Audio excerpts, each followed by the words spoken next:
अब मुझे बताओ मैथिल ऑरेंज, तुम्हें याद होगा कोई सब्सटेंस एसिड है या कोई सब्सटेंस बेस है, इसे पता लगाने का एक तरीका मैथिल ऑरेंज भी होता है। मैथिल ऑरेंज की हेल्प से भी हम ये पता लगा लेते हैं कि वो सब्सटेंस एसिड है या फिर वो सब्सटेंस बेस है। तो कैसा हो जाता है एसिड के केस में मैथिल ऑरेंज का कलर, तो एसिड के केस में हो जाता है पिंक का कलर। कैसा हो जाता है भाई, पिंक हो जाता है, गुलाबी कलर है ना, गुलाबी। तो मैं एक टेबल बनवा देता हूँ कि कौन से सब्सटेंस में कौन सा एसिड होता है। पहले तो मुझे बताओ, खाने पीने की तो दुनिया भर की चीजें होती हैं, हजारों चीजें हैं है ना, सौयों चीजें हैं खाने पीने की, तो सारी की सारी तो मैं लिखवाऊंगा नहीं, लेकिन कुछ चुनिंदा ऐसी हैं जो तुम्हारे एग्जाम में आती रहती हैं। तो उसके बेस पर मैंने एक टेबल बना रखी है कि कौन कौन से सब्सटेंस के अंदर एसिड पाया जाता है, सब्सटेंसेस, और एक में लिखना है कि उस सब्सटेंस के अंदर कौन सा एसिड पाया जाता है। ये तो पता है हमारा ऑरेंज, ऑरेंज होते हैं ना। और एक चीज और लिखना लेमन, लेमन भी तुमने सुना होगा, नींबू। तुम्हें मालूम होगा दोनों के दोनों कैसे नेचर के होते हैं, खट्टे। अगर इनका नेचर खट्टा है इसका मतलब इस बात की गारंटी है ना कि इनके अंदर क्या प्रेजेंट है, एसिड। क्वेश्चन है कौन सा एसिड। ऑरेंज और लेमन में प्रेजेंट होता है सिट्रिक एसिड। कौन सा एसिड प्रेजेंट होता है, सिट्रिक एसिड। इसको हम पढ़ते हैं सिट्रिक, कुछ बच्चे इसको साइट्रिक पढ़ते हैं, वो गलत है, हमें पढ़ना चाहिए इसको सिट्रिक एसिड। ठीक है, मालूम है ना सेब, सेब के अंदर भी थोड़ा थोड़ा सा क्या होता है, खट्टापन होता है। मैं ये नहीं कह रहा पूरा ही खट्टा होता है, खट्टा मीठा होता है वैसे तो खैर, लेकिन जो खट्टापन होता है उस खट्टेपन का भी क्या रीजन है, एसिड। लेकिन क्वेश्चन है कौन सा एसिड। इसके अंदर जो एसिड है उसका नाम है मैलिक एसिड। अब मैं तुमसे एक क्वेश्चन पूछूंगा, तुमने देखा होगा कई बार जो चींटी होती है वो काट जाती है, लाल चींटी जिसे हम कहते हैं, ठीक है, एक्चुअल में वो लाल होती नहीं है, वो पीली होती है, कुछ लोग उसको लाल कहते हैं, ठीक है। वो चींटी हमारी कैसी होती है, पीली, येलो आंट।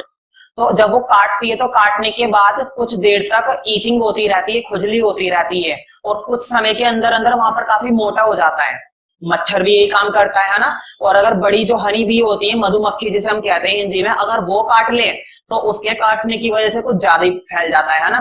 तो कुल मिलाकर क्वेश्चन ये है कि जब वो चींटी काटती है तो ऐसा क्यों हो रहा है, आखिर क्या रीजन है चींटी के काटने पर, मधुमक्खी के काटने पर या मच्छर के काटने पर हमें इतनी ईचिंग क्यों होती है, और कई बार ये ईचिंग इतनी बढ़ जाती है कि एक बड़ा रोग बन जाती है। तो आखिर क्या रीजन है, तो रीजन ये है क्योंकि उनके डंक के अंदर कौन सा एसिड होता है, मीथेनोइक एसिड। और जैसे ही वो काटती है वो एसिड हमारी बॉडी के अंदर आ जाता है और वो एसिड हमारी स्किन को नुकसान पहुंचाता है। एसिड हमारे स्किन को तुरंत क्या करने लगता है, नुकसान पहुंचाने लगता है। तो पेपर में आ चुका है कई बार कि अगर येलो आंट काटती है तो कौन सा एसिड हमारी बॉडी के अंदर आता है, और वो उस एसिड का नाम बताओ। तो तुम्हें उस एसिड का नाम बताना, मीथेनोइक एसिड। हनी बी, चाहे तुम इसको हनी बी बोलो मतलब कि मधुमक्खी, ठीक है, हनी बी बोलो मधुमक्खी, या फिर तुम क्या बोलो, येलो आंट, पीली चींटी। दोनों के अंदर सेम एसिड होता है जो मैं लिखवाने वाला हूं, मीथेनोइक। कौन सा एसिड होता है, मीथेनोइक एसिड। इसका एक दूसरा नाम और होता है, इसको फॉर्मिक एसिड भी बोलते हैं। अब हमारी प्रॉपर्टीज यहां से स्टार्ट होंगी सही तरीके से। मैंने एक लिखवाई, दो लिखवाई, तीन लिखवाई, अब मैं लिखाऊंगा चौथी प्रॉपर्टी। और क्योंकि प्रॉपर्टी क्या है, केमिकल रिएक्शन है, और तुम्हें मालूम है केमिस्ट्री में मैंने पहले दिन से ही बताता आ रहा हूँ, chapter number 1, chapter number 2, chapter number 3, chapter number 4, इन सब के अंदर सिर्फ और सिर्फ तुम्हें क्या मिलेंगी, केमिकल रिएक्शन ही रिएक्शन मिलेंगी। Reaction with metal, reaction with metal. अब मैं तुम्हें बताऊंगा अगर एसिड मेटल के साथ रिएक्ट करेंगे तो क्या होगा। ये चौथी प्रॉपर्टी है, जितने भी एसिड होते हैं अगर वो एसिड किसके साथ रिएक्ट करें, मेटल के साथ, अगर वो एसिड मेटल के साथ रिएक्ट करेंगे तो क्या होगा। देखो मेटल के साथ रिएक्ट करेंगे क्या होगा वो तो मैं बता दूंगा, पहले ये जान लेते हैं कि मेटल क्या क्या है, क्या क्या होते हैं मेटल। तुम्हें मालूम है आयरन हो गया, कॉपर हो गया, एल्यूमिनियम हो गया, सिल्वर हो गया, गोल्ड हो गया, जिंक हो गया, मैग्नीशियम हो गया, ये सारी चीजें क्या होती हैं, मेटल ही तो होती हैं। तो पहले रिएक्शन विद मेटल लिखाना। अब मैं तुम्हें रिएक्शन लिखवाऊंगा, और रिएक्शन लिखवाने से पहले ना मैं तुम्हें एक छोटी सी चीज बता देता हूँ। मैं हर एक रिएक्शन का ना एक फॉर्मूला लिखवाऊंगा, वो फॉर्मूला तुम्हें एनसीईआरटी में भी मिल जाएगा, क्योंकि भाई सही बताऊं मैंने तो बनाया नहीं है ना, लेकिन वो फॉर्मूला इतना इंपॉर्टेंट है, अगर वो फॉर्मूला तुम्हें समझ में आ गया तो तुम रिएक्शन झट से बना दिया करोगे, यूं ही बना दिया करोगे रिएक्शन। तो फॉर्मूले को थोड़ा समझो, देखो बोर्ड पे तुम्हारे पास क्या है, एसिड है, हमें नहीं पता कौन सा है, कोई सा भी एसिड है, क्योंकि हम क्या पढ़ने वाले हैं, रिएक्शन पढ़ने वाले हैं एसिड की किसके साथ, मेटल के साथ। तुम्हारे पास एसिड है, तुमने उस एसिड को किसके साथ रिएक्ट करवाया, मेटल के साथ। तुमने एसिड को मेटल के साथ रिएक्ट करवाया। जैसे तुमने एसिड को मेटल के साथ रिएक्ट करवाया, रिएक्ट करने के बाद एक सब्सटेंस तो क्या बना, सॉल्ट। हमेशा ध्यान रखना, तुम कहोगे सॉल्ट ही क्यों, मैं बोलूंगा यही बनेगा, हमेशा यही बनेगा। तो एक सब्सटेंस तो बनेगा सॉल्ट। एक गैस हमेशा निकलती है, दैट इज हमारी हाइड्रोजन गैस। कौन सी गैस, हाइड्रोजन गैस। अब पेपर में जो क्वेश्चन आता है ध्यान से सुनो, सिर्फ फॉर्मूले पर अब तक एक नंबर में 10 बार ये क्वेश्चन आ चुका है और बच्चे अक्सर क्या कर देते हैं, गलती, अगर ध्यान से नहीं सुनते हैं और समझते नहीं है। क्वेश्चन आता है कि जब एसिड को मेटल के साथ रिएक्ट करते हैं तो निकलने वाली गैस का नाम बताओ। तो देखो, जब एसिड मेटल के साथ रिएक्ट करेंगे तो कौन सी गैस निकलेगी, हाइड्रोजन गैस। कौन सी गैस निकलती है, हाइड्रोजन गैस। पहला क्वेश्चन तो ये होता है। दूसरा क्वेश्चन ये होता है कि जब एसिड मेटल के साथ रिएक्ट करता है और रिएक्ट करने के बाद हाइड्रोजन गैस निकलती है, तो हम इसको कैसे चेक करते हैं कि ये निकलने वाली गैस हाइड्रोजन ही है। ये इंपॉर्टेंट क्वेश्चन है, ये तुम्हारी एनसीईआरटी का क्वेश्चन है कि जब एसिड को मेटल के साथ रिएक्ट किया जाता है और निकलने वाली गैस हाइड्रोजन होती है, तो हमें ये कैसे पता चलेगा, हम ये कैसे चेक करेंगे कि निकलने वाली गैस हाइड्रोजन ही है। तो ये एक इंपॉर्टेंट क्वेश्चन है जो अक्सर पेपर में आता है कि निकलने वाली गैस हाइड्रोजन है, उसका कैसे पता लगाएंगे। तो वो तो मैं लिखवा दूंगा आंसर। बताओ, मैंने कई सारे मेटल लिखवाए ना, मैंने जिंक लिखवाया, मैग्नीशियम लिखवाया, कॉपर लिखवाया, सबके साथ नहीं करवाऊंगा, इतना टाइम नहीं है कि 10-10 रिएक्शन करवाता रहूंगा। मेटल तो दुनिया भर के होते हैं, मेटल तो 50-60 होते हैं और भी बहुत सारे होते हैं, तो सबके साथ रिएक्शन थोड़ी ना करवाऊंगा, एक दो के साथ करवा के दिखा रहा हूं, जैसे कि जिंक। तो देखो, तुम्हारे पास जिंक है, ठीक है, मेटल, तुमने उसको एसिड के साथ रिएक्ट करवाया। कौन सा एसिड लोगे भाई, एक काम करते हैं, HCl ले लेते हैं, मालूम है ना एसिड होता है। अब बोर्ड पे देखना, मैं तुमसे वो चीज पूछूंगा जो तुमने चैप्टर 1 में पढ़ी है। चैप्टर 1 के अंदर एक टॉपिक था डिस्प्लेसमेंट रिएक्शन। चैप्टर 1 के अंदर एक टॉपिक था डिस्प्लेसमेंट रिएक्शन। अगर तुम्हें याद है तो अच्छी बात है, नहीं है याद तो भी कोई बात नहीं है। डिस्प्लेसमेंट रिएक्शन में क्या होता है, एक सब्सटेंस ज्यादा ताकतवर होता है और एक सब्सटेंस कम ताकतवर होता है। ज्यादा ताकतवर सब्सटेंस कम ताकतवर सब्सटेंस को हटा देता है। मुझे बताओ, जिंक और हाइड्रोजन में से, याद है ना रिएक्टिविटी सीरीज टेबल थी एक चैप्टर 3 के अंदर, तुम चाहो तो वो टेबल अभी खोल के देख सकते हो, रिएक्टिविटी टेबल। उस टेबल के अंदर तुम देखोगे कि जो है जिंक ऊपर आ रहा है और हाइड्रोजन नीचे आ रहा है। इसका मतलब ये हुआ कि जिंक हाइड्रोजन को डिस्प्लेस कर देगा। जिंक जो है हाइड्रोजन को डिस्प्लेस कर देगा और उसके साथ आकर चिपक जाएगा। किसके साथ आकर चिपक गया, क्लोरीन के साथ। देखो बट पे, और साथ में कौन सी गैस अलग कर दी उसने, अलग होते के साथ ही कौन सी गैस अलग कर दी, हाइड्रोजन। उसने कौन सी गैस को छुटकारा दिला दिया, हाइड्रोजन गैस को। हाँ, बैलेंस कर लेना इसको भाई। देखो, जब बैलेंस करोगे तो बैलेंस कर लेना। बैलेंस करना तुमने चैप्टर 1 में सीखा है। अगर किसी बच्चे को दिक्कत है बैलेंस करने में तो मैं उसे अलग से बता सकता हूँ, फिलहाल मैं चैप्टर 2 के अंदर नहीं सिखा सकता। फिलहाल मैं उस बच्चे को चैप्टर 2 में नहीं सिखा सकता, अलग से तो मैं बता दूंगा। देखो, बैलेंस करना मैं फिर भी बता देता हूँ। बोर्ड पे देखो, यहाँ पर जिंक के कितने एटम है, नीचे 1। यहाँ पर जिंक के नीचे कितने एटम है, 1 बराबर। अब इधर देखो, यहाँ पर हाइड्रोजन के नीचे कितने एटम है, 1। यहाँ पर हाइड्रोजन के नीचे कितने एटम है, 2। क्या लगाना पड़ेगा, क्लोरीन कितनी हो गई, 2। यहाँ पर भी क्लोरीन कितनी हो गई, 2। ध्यान से सुनो, ये क्या था हमारा मेटल, ये क्या था हमारा एसिड, और ये क्या बना हमारा सॉल्ट। और ये कौन सी गैस है भाई, इसमें तो लिखने की जरूरत ही नहीं है। ये हमारी कौन सी गैस है, हाइड्रोजन। जैसे मैंने इनके नीचे इनके नाम लिखे हैं ना, मेटल, एसिड, सॉल्ट। एक और एग्जांपल देखते हैं, फिर से मैं वही ले रहा हूँ, जिंक। फिर से मैंने कौन सा ले लिया, जिंक ही ले लिया इस बार भी मैंने जिंक ही ले लिया।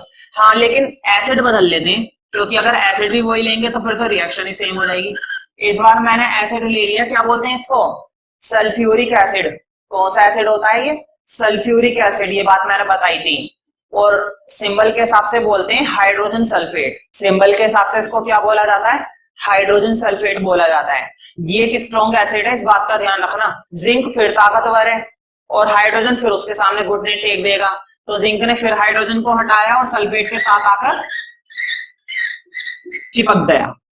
लेकिन बेचारा हाइड्रोजन देखकर आ गया, अलग हो गया, कुछ नहीं कर पाया। हाइड्रोजन हमारा मतलब कि जिंक का कुछ नहीं बिगाड़ पाया। वो क्यों नहीं बिगाड़ पाया, क्योंकि वो एक कम रिएक्टिव मेटल था। हाँ, अब मुझे बताओ, ये हमारा मेटल, ये एसिड, ये सॉल्ट, और वो तो तुम्हें मालूम ही है गैस। तो कुल मिलाकर जब मेटल जो है एसिड के साथ रिएक्ट करते हैं या फिर एसिड मेटल के साथ रिएक्ट करते हैं तो क्या होती है? डिस्प्लेसमेंट होती है। कौन सी रिएक्शन होती है? डिस्प्लेसमेंट। अब ध्यान से सुनो तीसरा क्वेश्चन। 3 क्वेश्चन बनेंगे 3 नंबर में। एसिड मेटल के साथ रिएक्ट करेगा, कौन सी गैस निकलती है? हाइड्रोजन। एसिड मेटल के साथ रिएक्ट करता है, निकलने वाली गैस के बारे में कैसे पता किया जाता है? How to check it? Acid जब मेटल के साथ रिएक्ट करते हैं तो इस रिएक्शन को क्या बोला जाता है? Displacement reaction. इस रिएक्शन को क्या बोला जाता है? Displacement reaction. अगर मैं तुमसे कह रहा हूं कि दही यानी कि कर्ड, किसकी बात करी मैंने? दही की, होता है ना, या फिर दूसरी खट्टी चीजें, या तो दही या फिर दूसरी कैसी चीजें? खट्टी चीजें। तुम्हें मालूम है ना दही खट्टा होता है, अचार ये भी खट्टा होता है ना। तो मैं दही की बात कर रहा हूं और दूसरी खट्टी चीजों की बात कर रहा हूं। तो कई बार पेपर में क्वेश्चन आ चुका है कि जितनी भी खट्टी चीजें होती हैं, जैसे कि दही हो गया, अचार हो गया, नींबू का रस हो गया, ये सब वगैरह, ठीक है। तो जितनी भी खट्टी चीजें होती हैं, ये बात तो तुम्हें समझ में आ गई कि जितनी भी खट्टी चीजें होती हैं सब की सब क्या होती हैं? एसिडिक होती हैं। कि एसिड की यही एक पहचान है कि उसके अंदर क्या होता है? खट्टापन होता है। तो पेपर में कई बार क्वेश्चन आ चुका है कि जितनी भी खट्टी चीजें या दही वगैरह, इन सब चीजों को हम मेटल में क्यों नहीं रखते? मेटल मतलब जैसे कि इन्हें ब्रास में या कॉपर में, इन सब बर्तनों में क्यों नहीं रखना चाहिए? ब्रास तुम्हें मालूम है पीतल होता है, कॉपर तांबा होता है ना। इस तरह के बर्तनों में हमें इन खट्टी चीजों को क्यों नहीं रखना चाहिए? इंपॉर्टेंट क्वेश्चन, ध्यान से सुनो। मैंने तुम्हें बताया था एसिड को मेटल के साथ रखने पर क्या बनता है? सॉल्ट बनता है। एसिड को मेटल के साथ रिएक्ट करने पर क्या बनती है? हाइड्रोजन गैस बनती है। खैर चलो, हाइड्रोजन गैस की तो कोई बात नहीं, लेकिन ये जो सॉल्ट बनता है ना, ये जो सॉल्ट बनता है ये टॉक्सिक होता है। टॉक्सिक मतलब जहरीला, टॉक्सिक मतलब हमारी सेहत के लिए नुकसानदायक। टॉक्सिक मतलब हमारी सेहत के लिए कैसा? नुकसानदायक। ये ऐसा होता है। तो इस तरह की चीजों को, हमें खट्टी चीजों को मेटल के बर्तन में रखना ही नहीं चाहिए। हमें पीतल के बर्तन में या लोहे के बर्तन में या फिर तांबे के बर्तन में इस तरह की चीजों को नहीं रखना चाहिए, क्योंकि इस तरह की चीजें मेटल के साथ रिएक्ट करके क्या बनाते हैं? सॉल्ट बनाते हैं। और वो सॉल्ट कैसे होते हैं? जहरीले होते हैं, टॉक्सिक होते हैं। ठीक, 5वीं प्रॉपर्टी। पहले मैंने लिखवाया रिएक्शन किसके साथ? मेटल के साथ। Reaction with metal carbonates. अब यहां पर ये देखना है कि यार ये मेटल कार्बोनेट क्या होते हैं। मैं तुम्हें बता देता हूं, मेटल कार्बोनेट बनाना बहुत आसान है, बहुत ही ज्यादा आसान है। कार्बोनेट का सिंबल होता है CO3। और मेटल अभी अभी मैंने बताए थे, मेटल जैसे कि अपना जिंक हो गया, मेटल जैसे कि अपना सोडियम हो गया, मेटल जैसे कि अपना फेरस हो गया, मेटल जैसे कि अपना कॉपर हो गया, है ना। बहुत सारे मेटल हैं, ठीक है। और हर एक मेटल को कार्बोनेट के साथ मिलाकर क्या बनता है? Metal carbonate. एक एग्जांपल देता हूं,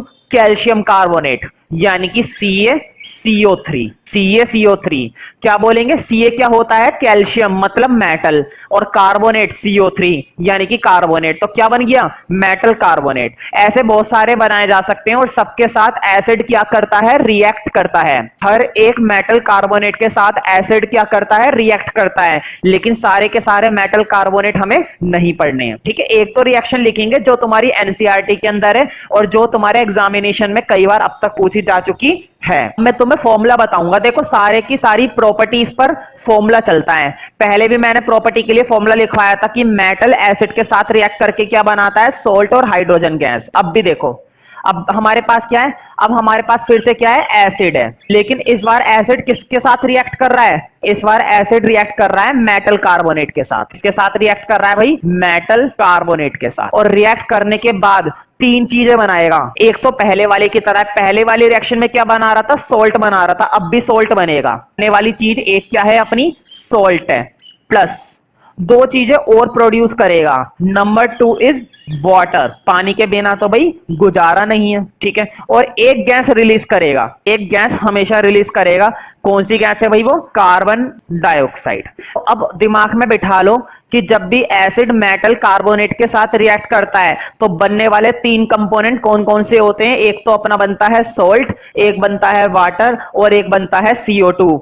अब फिर से क्वेश्चन सुनो जो कई बार एग्जामिनेशन में आ चुका है और कई बार बच्चे मेरे पढ़ाने के बाद भी गलती कर देते हैं, और मैं वो टीचर हूं, मैं तुम्हें पहले से बता रहा हूं कि गलती यहीं पर होगी और कहीं नहीं होने वाली गलती। गलती तो यहीं पर ही होगी। और क्या गलती होगी, ध्यान से सुनो। पहले मैंने बताया था कि जब भी मेटल एसिड के साथ रिएक्ट करते हैं तो बनने वाली गैस कौन सी होती है, हाइड्रोजन। बनने वाली गैस कौन सी होती है, हाइड्रोजन। ये भी एक नंबर में आता है। अब जरा इस रिएक्शन पर गौर करो। इसमें क्या है, जब मेटल कार्बोनेट एसिड के साथ रिएक्ट करेंगे, जब मेटल कार्बोनेट किसके साथ रिएक्ट करेंगे, एसिड के साथ, तो इस बार कौन सी गैस निकल रही है भाई, इस बार गैस निकल रही है तुम्हारी, इस बार कौन सी गैस रिलीज हो रही है, CO2। तो इस चीज का ध्यान रखना।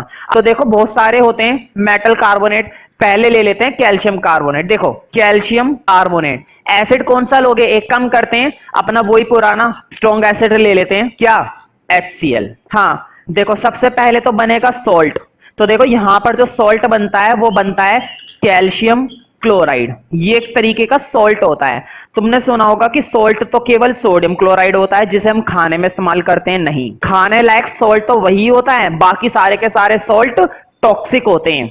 बाकी सारे के सारे सोल्ट क्या होते हैं, टॉक्सिक होते हैं। ये भी एक टॉक्सिक सोल्ट है। अभी जब इस चैप्टर में टॉपिक आएगा ना सोल्ट का, तब मैं तुम्हें बताऊंगा और कितने तरह के सोल्ट हैं जो हमारी अर्थ क्रस्ट पर पाए जाते हैं। और वाटर तुम्हें मालूम है, वाटर क्या निकलेगा, H2O। इसी तरीके से कार्बन डाइऑक्साइड के लिए क्या आ गया अपना, CO2। अब इस रिएक्शन को बैलेंस्ड देख लो। अगर ये रिएक्शन पहले से ही बैलेंस्ड है तब तो कोई बात ही नहीं है फिर तो ये रिएक्शन पहले से ही बैलेंस्ड है, ठीक है। एक रिएक्शन और लिख, देखो इस बार मेरे पास दूसरा मेटल कार्बोनेट है। पहले तो मैंने लिया था कैल्शियम कार्बोनेट, अब मैं ले रहा हूं दूसरा, मैं ले रहा हूं सोडियम कार्बोनेट। तो देखो Na2CO3, मैं एसिड ले लेते हैं। कौन सा एसिड लेना पसंद करोगे, एक काम करना HCl, इसे मैंने वही एसिड लिया। इस बार जो सोल्ट बनेगा वो बनेगा NaCl प्लस। NaCl के बाद वही अपना वाटर तैयार हो जाता है। और क्या तैयार हो जाता है भाई, CO2। तो एक तो हो गया वाटर और एक हो गया CO2। हाँ इस रिएक्शन को भी बैलेंस्ड कर लो। ये रिएक्शन भी बैलेंस्ड नहीं है तो इस रिएक्शन को भी बैलेंस्ड कर लो। मैं तुम्हें बता देता हूं, दो जगह 2 आएगा, एक तो यहां पर 2 आएगा, ठीक है, और एक यहां पर 2 आएगा। अगर कोई बच्चा ऐसा है इसको बैलेंस्ड करना नहीं आता है तो मैं बोलूंगा कि बैलेंस करने का जो टॉपिक होता है वो चैप्टर 1 के अंदर सिखाया जाता है, केमिकल रिएक्शंस एंड इक्वेशंस में। तो ये थी रिएक्शन किसके साथ, मेटल कार्बोनेट के साथ। अब अगली रिएक्शन देखते हैं, मतलब अगली प्रॉपर्टी, रिएक्शन विद। अब देखो पहले हमने करी रिएक्शन मेटल के साथ, फिर हमने रिएक्शन करी मेटल कार्बोनेट के साथ। अब हम रिएक्शन करेंगे मेटल हाइड्रोजन कार्बोनेट के साथ। Metal hydrogen carbonate, reaction with metal hydrogen carbonate, बिल्कुल सिंपल। मेटल क्या था देखो बोर्ड पे, जिंक क्या है, सिर्फ मेटल है ना, जिंक कार्बोनेट, जिंक कार्बोनेट क्या बन गया, मेटल कार्बोनेट। अब तुम्हें बात करनी है मेटल हाइड्रोजन कार्बोनेट की, लगा दो और क्या, देखो जिंक हाइड्रोजन कार्बोनेट। अब ये क्या बन चुका है, मेटल हाइड्रोजन कार्बोनेट, है ना। पहले उन्होंने बोला सिर्फ मेटल के साथ करो, हमने सिर्फ मेटल के साथ करी। फिर उन्होंने बोला मेटल कार्बोनेट के साथ करो, तो हमने मेटल के साथ कार्बोनेट चिपका दिया। फिर उन्होंने बोला मेटल हाइड्रोजन कार्बोनेट के साथ करो, तो हमने मेटल के साथ हाइड्रोजन भी चिपकाया और कार्बोनेट भी चिपकाया। इसका भी अपना एक फॉर्मूला होता है। इसके फॉर्मूले की एक खासियत है, अभी अभी जो हम ऊपर फॉर्मूला पढ़कर आए ना, मेटल कार्बोनेट के साथ रिएक्ट करता है तो 3 चीजें निकालता है। कौन कौन सी 3 चीजें, एक तो निकालता है सोल्ट, एक निकालता है वाटर और एक निकालता है CO2। बिल्कुल वही 3 चीजें इसके अंदर भी निकलती हैं। अब हमारे पास मेटल हाइड्रोजन कार्बोनेट है और किसके साथ रिएक्ट करेंगे, ये रिएक्ट करेंगे भाई एसिड के साथ। तो एसिड के साथ हाँ, रिएक्ट करने के बाद मैंने बताया था इसमें भी वही 3 चीजें बनती है। कौन कौन सी 3 चीजें, एक तो जैसे कि पहले बन रही थी सोल्ट, अब भी सोल्ट बनेगा, और एक क्या निकलेगा, वाटर। लास्ट में कौन सी गैस निकलेगी इस बार, CO2, जैसे कि पहले निकल रही थी। तो अब भी क्या निकली है, CO2। तो अब जरा इसकी भी एक रिएक्शन देख लेते हैं, सोडियम हाइड्रोजन कार्बोनेट, ये है अपना मेटल हाइड्रोजन कार्बोनेट। अब इसने किसके साथ रिएक्ट करा, फिर से वही एसिड ले लो अपना पुराना HCl। तो देखो HCl ले लिया, अब ये बना तुम्हारा, एक तो निकलेगा NaCl प्लस, एक तो क्या निकला NaCl, और मालूम ही है तुम्हें एक तो H2O और एक कौन सी गैस, CO2। और कौन सी गैस बनेगी, ये गैस बनती है। हाँ इसको देख लेना ये बैलेंस्ड वगैरह है या नहीं है, ठीक है। अगली प्रॉपर्टी यानी कि अपनी 7th प्रॉपर्टी, देखो अभी तक हमने मेटल के साथ करा, मेटल कार्बोनेट के साथ करा, मेटल हाइड्रोजन कार्बोनेट के साथ करा एसिड की रिएक्शन। तुम्हें मालूम है ना चैप्टर का नाम क्या है, एसिड, बेस और सोल्ट। तो कई बार ये भी आता है कि चलो ठीक है एसिड ने मेटल के साथ रिएक्ट करा तो ये बना, एसिड ने मेटल कार्बोनेट के साथ रिएक्ट करा तो ये बना, और एसिड ने मेटल हाइड्रोजन कार्बोनेट के साथ करा तो ये बना। लेकिन अगर एसिड ने बेस के साथ रिएक्ट करा, मतलब इन्होंने आपस में ही रिएक्ट कर लिया, तो क्या बनेगा, है ना, रिएक्शन विद किसके साथ, रिएक्शन विद बेस। तो अब मुद्दे की बात ये कि अगर एसिड के साथ बेस रिएक्ट करेगा तो इस बार क्या बनेगा। देखो, जब भी एसिड बेस के साथ रिएक्ट करता है, जब भी एसिड बेस के साथ रिएक्ट करता है तो बनने वाला जो कंपोनेंट होता है, एक तो बनता है अपना सॉल्ट और एक बनता है वाटर। देखो मुझे बताओ, एसिड और बेस बिल्कुल उल्टे उल्टे हैं ना, या तो सब्सटेंस एसिडिक होगा या फिर सब्सटेंस बेसिक होगा। लेकिन अगर उसके अंदर एसिड की मात्रा और उसकी बेस की मात्रा बराबर है, फिर वो ना तो एसिडिक है ना ही वो बेसिक है, वो न्यूट्रल है। वो मैं तुम्हें पीएच स्केल के अंदर बताऊंगा वो कैसे होता है। ठीक, तो ध्यान से सुनो, जब भी एसिड और बेस को रिएक्ट करवाते हैं, बोर्ड पे देखो, इधर देखो, कई बार पेट में एसिडिटी हो जाती है जब हम कुछ ऐसा खा लेते हैं जो तला हुआ होता है, जो डाइजेस्ट नहीं हो पाता, तो पेट के अंदर क्या हो जाती है, एसिडिटी हो जाती है। एसिडिटी किसकी वजह से होती है, एसिड की वजह से। एसिड और बेस दोनों एक दूसरे के क्या होते हैं, उल्टे होते हैं।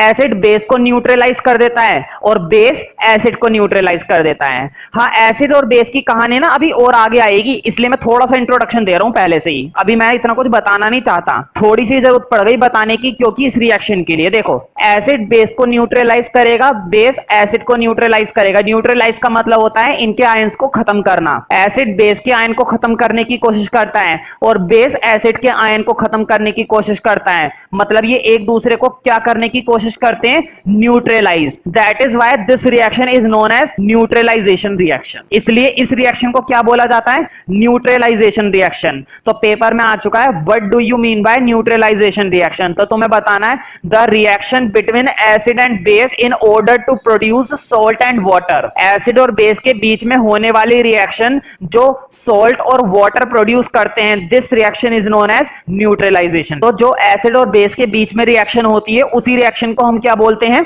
Neutralisation reaction. ठीक है, अब एक न्यूट्रलाइजेशन रिएक्शन का एग्जांपल ले लेते हैं। देखो, एक तो एसिड ले लो, वही अपना HCl प्लस, एक बेस ले लो, वही सोप, मालूम है ना, नहाने का साबुन भी यही होता है, सोप, सोडियम हाइड्रोक्साइड। हाँ, दोनों रिएक्ट करके बनाएंगे NaCl और वाटर। हाँ, अब हमें देखना है रिएक्शन विद मेटालिक ऑक्साइड्स। अब हमें किसके बीच में रिएक्शन देखनी है, मेटालिक ऑक्साइड्स के बीच में।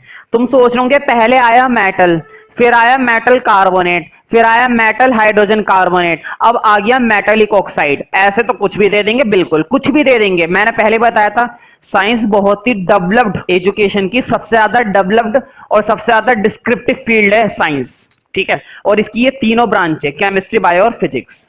तो कहीं पर भी खत्म ना होने वाली चीज है ये, है ना, लेकिन फिर भी हम लिमिट में पढ़ते हैं। खैर, मेटालिक ऑक्साइड्स देख लेते हैं। देखो, नाम से कंफ्यूज मत हो, मेटालिक मतलब मेटल, मेटल मतलब जिंक, सोडियम, कॉपर, एल्यूमिनियम, सब मेटल है। मेटल मतलब मेटालिक और मेटालिक मतलब मेटल। तो ऑक्साइड्स मतलब ओ, ऑक्सीजन, ओ। देखो, एक बताता हूं, जिंक क्या है, मेटल है, सिर्फ मेटल है। लेकिन जिंक ऑक्साइड क्या है, मेटालिक ऑक्साइड। देखो, जिंक तो क्या हो गया, मेटालिक, और ओ क्या हो गया, ऑक्साइड। बनाना आ गया ना, बहुत आसान है बनाना। एक और देखो, sodium oxide, Na2O, sodium oxide. तो इस तरीके से बनाए जा सकते हैं, कोई भी बना सकता है।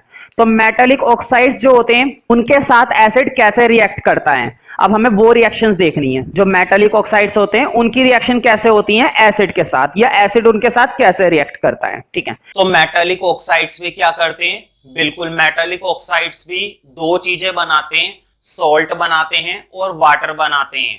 मेटालिक ऑक्साइड्स जब भी एसिड के साथ रिएक्ट करते हैं तो क्या प्रोड्यूस करते हैं, सॉल्ट और वाटर। ठीक है, तो एक दो रिएक्शन देखते हैं। अच्छा, रिएक्शन से पहले ना एक जर्नल फॉर्मूला समझ लेते हैं। ये जो जर्नल फॉर्मूला मैं बताऊंगा, ये याद नहीं करना है, केवल समझना है। ना तो टेस्ट में लिखना है, ना पेपर में लिखना है, लेकिन बनता कैसे ये ध्यान रखना है। तो देखो, हमारे पास मेटालिक ऑक्साइड होता है और इसको हम किसके साथ रिएक्ट करवाते हैं, एसिड के साथ। मेटालिक ऑक्साइड को किसके साथ रिएक्ट करवाते हैं, एसिड के साथ। और एसिड के साथ रिएक्ट करने पर मैंने बताया क्या चीज डेवलप होती है, क्या चीज तैयार होती है, दो चीजें तैयार होती है।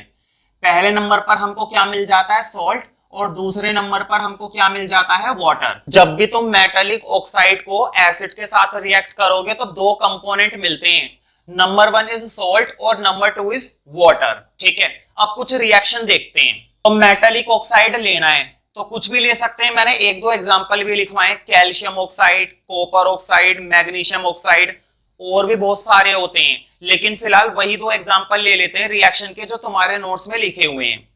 तो देखो मेटालिक ऑक्साइड में हमने पहला ले लिया CaO। क्या ले लिया? CaO। ये क्या होता है? ये कैल्शियम ऑक्साइड होता है। और एसिड के तौर पर हमने क्या ले रखा है? एसिड के तौर पर हमने HCl ले रखा है। एसिड क्या है? HCl है। और यहां पर क्या आ गया? यहां पर आ गया CaCl2। CaCl2 और ये बन गया हमारा वाटर।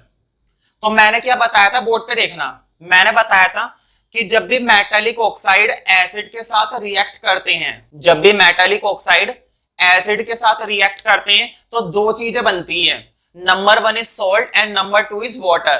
तो मुझे बताओ यहां पर इस चीज को क्या कहा जाएगा? यहां पर इस चीज को क्या कहा जाएगा? सॉल्ट। ये जो CaCl2 है ना, ये क्या होता है? हमारा सॉल्ट। अब तुम कहोगे सॉल्ट तो नमक होता है, और नमक तो वो होता है जिसको हम खाते हैं। तो ध्यान रहे, जिसको हम खाते हैं ना वो होता है खाने का नमक, जिसको खाया जा सकता है। इस अर्थ क्रस्ट पर दुनिया भर के ऐसे सॉल्ट होते हैं जिसको हम खा नहीं सकते, टॉक्सिक होते हैं, जहरीले होते हैं। ये उनमें से एक है। अगर तुम इसको खाने की कोशिश करोगे तो तुम सिर्फ एक बार खा सकते हो, उसके बाद तो काम खत्म तुम्हारी जिंदगी का। ठीक है, तो जहरीले होते हैं। तो बहुत सारे सॉल्ट होते हैं, ये भी एक सॉल्ट होता है। जरूरी थोड़ी ना है हर बार यही सॉल्ट हो। सोडियम क्लोराइड हर बार ये हो, अच्छी बात नहीं है, कभी कभी ऐसे भी होते हैं। और क्या तैयार हो जाता है? और वाटर तैयार हो जाता है। तो तुम देख सकते हो ये हमें वाटर मिल गया। ठीक है, तो ये एक रिएक्शन मैंने लिखवाई, लेकिन देखो मैंने इस रिएक्शन को ना बैलेंस नहीं कर रखा जानबूझकर। तुम्हारे पास जो नोट्स है ना, उस नोट्स के अंदर जो दोनों एग्जांपल मैंने दे रखे हैं वो दोनों एग्जांपल तो बैलेंस्ड के हैं, लेकिन ये एग्जांपल बैलेंस्ड का नहीं है। मैंने इसलिए अनबैलेंस्ड बोर्ड पर लिखा है ताकि मैं तुम्हें समझा सकूं कि बैलेंस कैसे करते हैं। हालांकि चैप्टर 1 में हमने खूब मेहनत करी है बैलेंसिंग पर, और मैंने बताया था जिसको चैप्टर 1 में नहीं आता है 2 में आ जाता है, जिसको 2 में नहीं आता है 3 में आ जाता है। तो बैलेंसिंग तो आनी ही चाहिए। तो जरा देखते हैं कैसे होगी बैलेंसिंग। किसी किसी बच्चे को आ जाता है, जल्दी से खुद से कर लेता है, और किसी किसी को नहीं आता, तो कोई दिक्कत वाली बात नहीं है। देखो बोर्ड पे मैं फिर से समझाता हूँ। हालांकि बैलेंसिंग के बारे में मैंने प्रॉपर तरीके से चैप्टर 1 में समझा रखा है, यहां पर तो मैं रफली बताऊंगा। देखो कैल्शियम कितने हैं नीचे? देखो जब कैल्शियम के नीचे कुछ नहीं है तो कैल्शियम कितने हैं? एक। कैल्शियम का कितना एटम? एक एटम। यहां पर देखो, यहां पर भी कैल्शियम के नीचे कुछ नहीं है ना, देखो इधर, यहां पर कैल्शियम के नीचे कुछ नहीं है, तो यहां पर भी कैल्शियम कितने हैं? एक कैल्शियम है। आगे बढ़ते हैं, यहां पर ऑक्सीजन देखकर बताओ यहां पर ऑक्सीजन कितनी है? देखो ऑक्सीजन के आगे कुछ नहीं दिख रहा, तो क्या दिख रहा है? 1। मतलब ऑक्सीजन भी कितनी है? 1 है। ऑक्सीजन के आगे अगर कुछ नहीं दिख रहा तो क्या दिख रहा है? 1। मतलब ऑक्सीजन भी कितनी है? 1 है। अब उधर देखते हैं, उधर देखकर बताओ उधर भी ऑक्सीजन कितनी है? ऑक्सीजन के नीचे तुम्हें कुछ नहीं दिख रहा, और अगर ऑक्सीजन के नीचे कुछ नहीं दिख रहा तो ऑक्सीजन भी कितनी है? उधर भी ऑक्सीजन हमारी है 1। ठीक है, तो ऑक्सीजन तो हमारी बराबर है ना। आगे बढ़ते हैं, हाइड्रोजन देखकर बताओ यहां पर हाइड्रोजन कितनी है? 1। और यहां पर हाइड्रोजन कितनी है? देखो यहां पर हाइड्रोजन है 2, दिखाई दे रहा है ना। नीचे हाइड्रोजन कितनी है? 2। तो मैंने क्या करा? बैलेंस करनी है मुझे क्या करना है? बराबर करना है। तो यहां पर 2 हाइड्रोजन है, तो वही 2 मैंने यहां पर लगा दिया।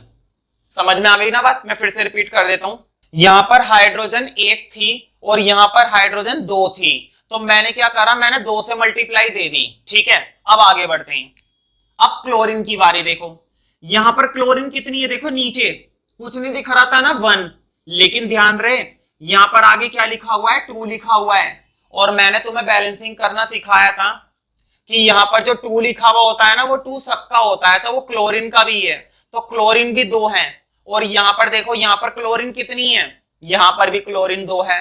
तो यहां पर क्लोरीन 2 है और क्लोरीन क्लोरीन क्या हो गई? बराबर हो गई। अब ये रिएक्शन हमारी बैलेंस्ड हो गई। तुम देख सकते हो तुम्हारे नोट्स के अंदर पहले से ही बैलेंस्ड लिखी हुई थी, ताकि तुम्हें लिखने की जरूरत ना पड़े। ये समझाने के बाद भी अगर फिर भी दिक्कत आती है बैलेंसिंग की, तो कोई दिक्कत वाली बात नहीं है, अलग से मैं बता सकता हूं, क्योंकि चैप्टर 2 है ना।